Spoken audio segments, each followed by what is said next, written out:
Greetings, YouTube visitors. What are you learning today that will help you better serve God? We're always learning something, aren't we? Each and every day is different, and isn't it good to be alive serving the Lord? Well, today I want to bring to your attention the importance of getting out of a 501c3 church if you're in one already, okay? Probably about 98% of churches are 501c3, which means they've been muzzled. This took place under legislation back in 1954, known as the Johnson Amendment. It took place under LBJ, known as Lyndon Baines Johnson. That's before most of your people's time. And, LBJ was no friend of the church, okay? And in order to control the churches, get them under the thumb of the state, they had to be licensed and enter into a contract with the state. And I'm not an expert in this area, but I want to refer you to a website that will give you more information. Hushmoney.org. Hushmoney.org. Let me read some things off of this. Let me just go over some myths about the 501c3, okay? It says a church or church ministry must be a 501c3 in order to avoid paying taxes. That's a myth. Secondly, a church or church ministry must be 501c3 in order to be tax deductible. Another myth. 3, churches should comply with all the laws of the land because Jesus said, render to Caesar the things which are Caesar and to God the things that are God's. Okay. Therefore, it's only right for a church to be a 501c3. That's a myth. Being a 501c3 helps to legitimize a church in the eyes of the world. After all, Paul said, providing for honest things, not only in the sight of God, but also in the sight of men. 2 Corinthians 8:21. All right. Myths 1 and 2 have been promulgated for years by swarms of attorneys as well as some accountants. Both myths are patently false. When it comes to legal and tax matters, most people just assume that the licensed professionals know what they're talking about. Little do people realize that far too many attorneys never personally study the law for themselves and are merely parroting what they've heard other attorneys say. Once a myth gets started in the legal profession, it tends to spread like a wildfire, particularly when the myth can make a lot of money for the tens of thousands of attorneys who want to take advantage of it. We'll debunk these myths using the IRS's own publication. All right. It goes on and on. I don't want to read this whole thing. But I remember visiting a church one time, and the pastor, I asked him, I said, are you a 501c3? And he said, yes. I said, why? His answer was, we were told to be. Well, who told him to be a 501c3? I imagine his attorney or his accountant, both of which are probably licensed. I don't think it's a good thing to have to be licensed. Who licensed the licensors? Ask yourself that question. Who licensed the licensors? So, it's like a church. A church is like a school, rather. You know, some schools are licensed, some universities, they're accredited. Well, who accredits the accreditors? Have you ever asked yourself that? We give far too much power to the state. Far too much power. And, you know, the state doesn't have the church's interest in mind today. Just look what happened during the phony COVID scam, where churches were shut down. They were told to meet online, right?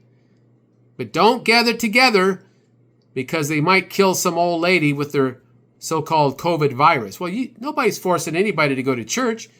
The pastor should have said, we are going to stay open. If you don't want to get together because of your health or fears of health issues, then we're not going to require it. Just stay home. But those of us who want to gather together and worship, feel free to do so. That should have been the attitude of every pastor. But because they're licensed, they got the 501c3, they feared the government. They feared the government. And I'm afraid that most people fear the government more than they fear the Lord Almighty. Almighty God should be feared before the state. Those are some myths that I shared with you. The facts are most churches in America have organized as a 501c3. I'm going to read this off the website. Tax-exempt religious organization. This is a fairly recent trend that has only been going on for about 50 years. Okay, I pointed that out. Churches were only added to Section 501c3 of the tax code in 1954. We can thank Senator Johnson for that. Although Johnson preferred this as a favor to churches, the favor also came with strings attached, more like shackles. One need not look far to see the devastating effects of a 501c3 and the restrictions placed upon a 501c3 church. For a 501c3 church to openly speak out or organize in opposition to anything that the government declares, quote, legal, even if it's immoral, that is abortion or homosexuality, that church will jeopardize its tax-exempt status. Did you know that? The 501c3 has had a chilling effect upon the free speech rights of the church. LBJ, as a shrewd and cunning politician who seemed to well appreciate how easily many of the clergy would sell out. And so when President Kennedy was murdered, guess who became president? LBJ. That evil man who was Antichrist, okay? Not the Antichrist. So many people are looking for the Antichrist. No. I'm not sure there is one person who can be called Antichrist, but there are many Antichrists, even as there was in the Apostle John's day, if you read 1 John. Anything that opposes Christ or acts in place of Christ is Antichrist. Those that deny that Jesus Christ has come in the flesh. I think that's the way the scriptures put it.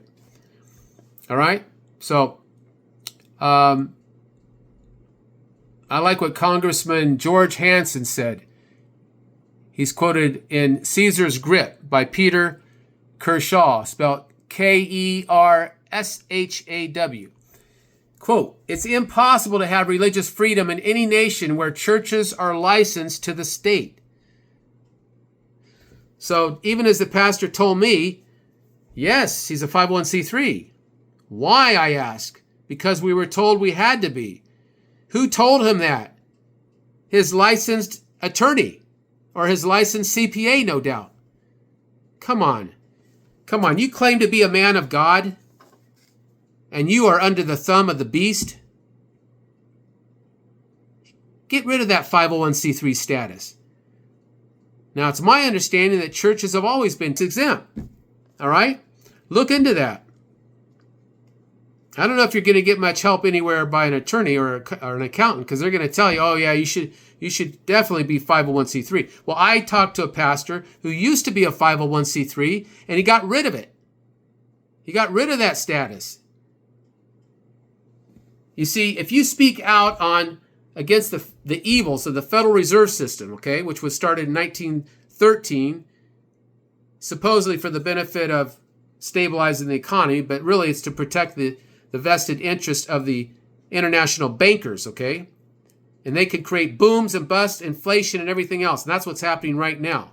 So don't be blaming your local business for raising prices. Blame the Federal Reserve. And by the way, what do we got now? $35 trillion debt. It's only going higher under every president of the United States. Get rid of that 501c3 status. Look, I will visit churches that are 501c3. I would never become a member of one. And I will talk to the pastors about it. Sometimes I just visit a church. I never even bring this up. I remember visiting one church in Riverside. And I asked the pastor, are you 501c3? He said, what's that? Can you believe that? Do you think he might have been lying to me? Come on. If you're a pastor, you must know what a 501c3 is. And I didn't get into it with him. I said, well, if you don't know what a 501c3 is, I'm not going to get into it with you. He actually took me aside because I questioned. Well, first of all, I told one of the members during the lunch that they should have an evangelistic outreach, that this is biblical. It's a good thing. And I said, I hope there's some people here who have the courage and the Spirit of God, basically. I can't remember exactly what I said, but to go out and form a street preaching ministry or an evangelistic ministry. And of course that was told to the pastor, oh yes, we got to snitch on the visitor who might cause trouble, right? And the pastor took me into his little library, I guess, his office. And there was another gentleman there, probably was one of the leaders or the elders or deacons, I don't know. And he said, Carlton, I understand that you're questioning my congregation and you think that there might not be any saved people in it. I said, I didn't say that. I said, first of all, every church has wheat and tares. You have believers and unbelievers mixed in the congregation. You know what he said? He said, well, unless somebody's involved in a scandal or something like that or some outrageous sin, I count everybody in my congregation as saved. Can you believe that? Now, this was a church that had at least 50 to maybe 60 people, maybe 70 people, okay? If Jesus chose 12 and one of them out of the 12 was a devil, you can't tell me out of a church the size of 50 to 70 people that you're not going to have many that are unconverted. Oh, I know they make a profession of faith. Oh, I know they come to church faithfully. Oh, I know they like to sing songs and they have an outward appearance of knowing the Lord. And only the Lord knows those that are his, okay? But knowing what we know about salvation, and even a Reformed church, this is a church that's not even going by the King James Bible anymore, okay? And not only that, they're not even singing hymns consistently. They're starting to allow some of this modern contemporary music to come in, which in my opinion is deficient in lyrics. The melodies aren't all that sacred in my opinion. They're very contemporary, all right? You got to go back, almost 100 years to get the real sacred music, a few hundred years. Are they singing Martin Luther's "A Mighty Fortress Is Our God"? Any songs by William Cowper, spelled Cowper, or Isaac Watts? How about Fanny Crosby's "Blessed Assurance"? Jesus is mine. Oh, what a foretaste of glory divine. No, a lot of them aren't. Now, I'm getting off track here, but go to hushmoney.org and take a good look at that website. I may do another video or two on this very thing. It's getting kind of late, and I like to keep my videos shorter now, so may the Lord richly bless you. Give me a thumbs up. If you like this video, please share it with others. Subscribe. If this is your first time, please subscribe. And I just want to bring you some valuable information, okay? I want to add more value to your life so that you can share this truth with other people. The Christian community needs to be woken up, all right? They're asleep. And that's a very dangerous thing in the modern world, to be asleep. All right, till we meet again. Have a great day.